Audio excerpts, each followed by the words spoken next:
So the reason I'm standing here in front of you today is because I have to explain worldview to you face to face. Because if you read your chapter in your textbook, you're going to come across this. Worldview is a set of interrelated assumptions and beliefs about the nature of reality, the organization of the universe, the purpose of human life, God, and other philosophical matters that are concerned with the concepts of being. Worldview relates to a culture's orientation toward ontological matters or to the nature of being and serves to explain how and why things got to be the way that they are and why they continue to be that way.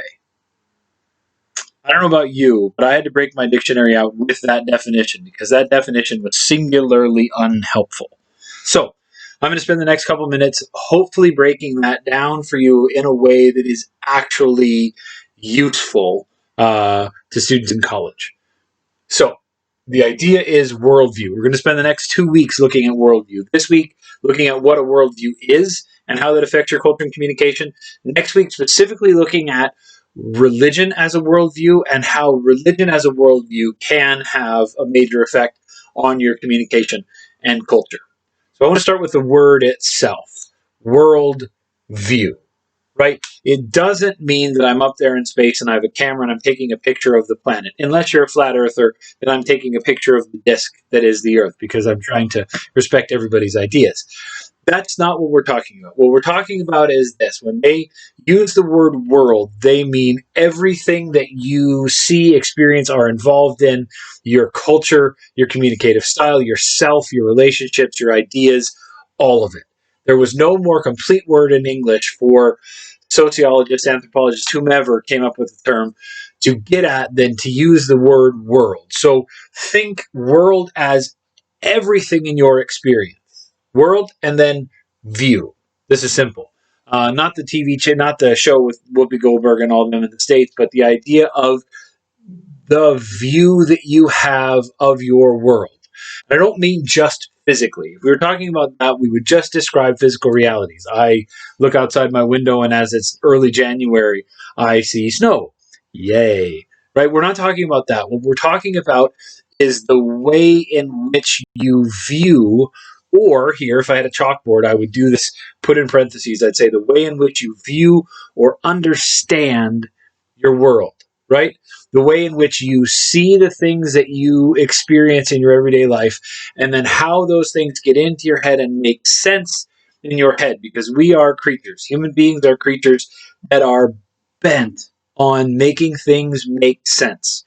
We're very bad at leaving things just irrational. We really don't do well at having very big questions left unanswered.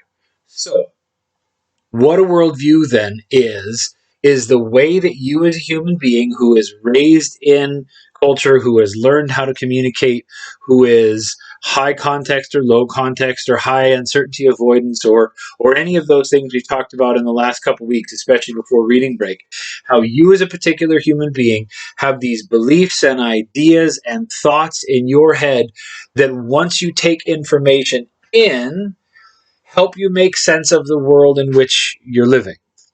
So I'll take a piece of my worldview. I've said this to you several times. I've said, please practice the golden rule with your fellow students.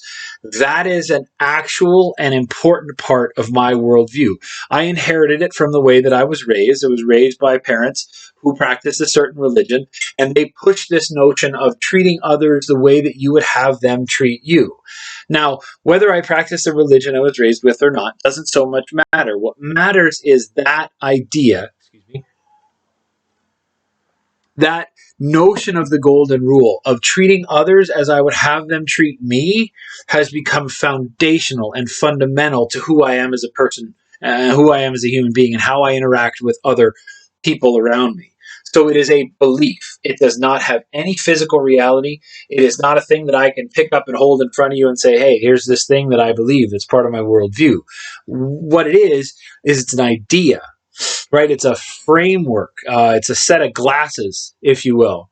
Right? It's a set of glasses, if you will, through which I take the world in and out of which I act back to the world. So because I believe that I should treat others the way that the way that I wish to be treated, somebody's really bad to me in traffic. I don't know, some guy cuts me off and then slows down or does whatever. Like somebody is a real jerk on the highway. Because I believe the way that I do, I stop myself from sliding down the crazy hill of road rage and bashing my car into theirs or driving them off the road. Because I know that even if I was a jerk to somebody on the highway, I would want them to treat me well. I would want to be treated well by them despite my bad behavior. Right? So, because I believe this, because I believe that I should treat others the way that I wish to be treated, I am kinder to that guy on the highway in his big old truck, that guy. I'm kinder to that guy on the highway than he was to me, because if our roles were switched, I would want him to treat me well. Now, we're going to talk about different assets of worldview throughout the rest of this week. We're going to talk about the way you acquire, maintain, and enact a worldview. But I wanted to have this, very one-sided conversation with you about what a worldview is specifically, so that you could read something like that in your textbook. I put my textbook over there. You can read something like that in your textbook, but then listen to this little bit and maybe have a clearer idea of everything that you need to know going forward. So, just as a quick recap, because remember, we are a low context culture. Just as a quick recap, worldview is a systematization. It's a grand system that you have knowingly or unknowingly, or some combination of those two, created, inherited, been born into in your life, that you've got in there in your head, that not only filters the world coming into you, but also filters your actions, reactions, thoughts, words, behaviors going back to the world.